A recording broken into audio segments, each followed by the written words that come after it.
everyone, it's Bretta Riches here from runforfoot.com, and today I want to talk to you about how a new forefoot runner may acquire an Achilles tendon injury. And basically, some runners who switch from heel strike running to forefoot strike running may still retain some heel strike like mechanics, such as raising the front of the foot too much before touchdown. And I've spoken about this before in my previous posts, and that in order to heel strike, the front of the foot lifts upward to allow heel strike. And oftentimes many forefoot runners who transition away from heel strike running, what they tend to do is retain this forefoot lifting.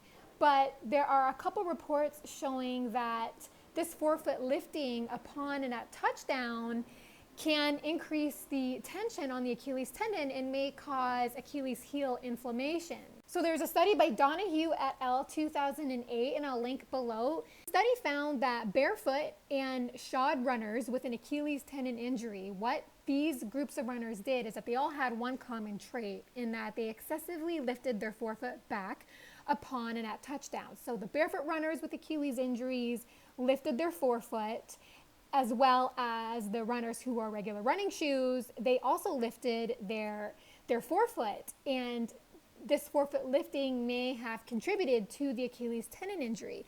However, much of the role of forefoot lifting upon and at touchdown in causing Achilles tendon injury remains poorly understood.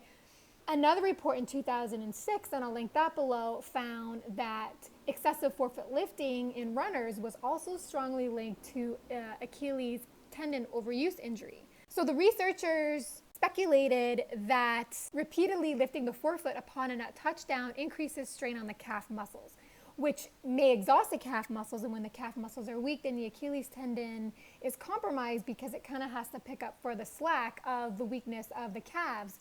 So this may put the Achilles tendon at a greater susceptibility of tearing and injury. So to avoid this, you want to kick this heel strike habit when you're learning forefoot running.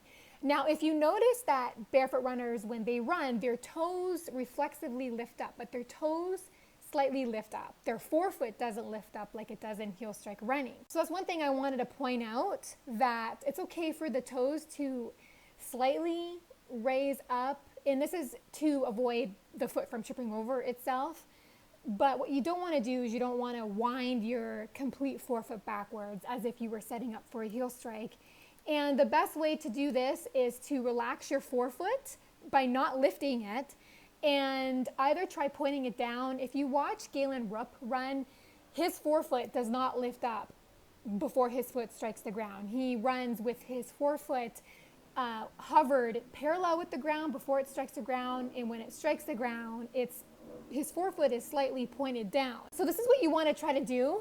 Overall, you want to relax the dorsiflexors, and the dorsiflexors are small muscles in the top of the foot that are in charge of lifting the forefoot. And what you want to do is you just want to relax the muscles in your foot, especially the front of your foot. And this is important because when you actively use the dorsiflexors to pull your forefoot up in heel striking, this has been shown to weaken the plantar flexors.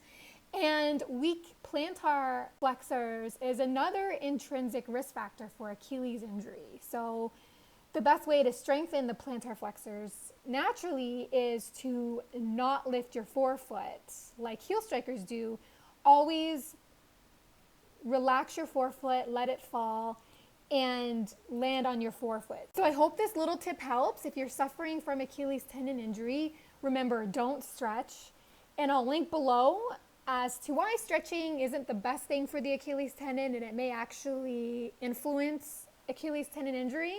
Thank you for listening, and for more tips on forefoot running versus heel strike running, please visit my blog, runforfoot.com, and have fun out there on the roads. Bye.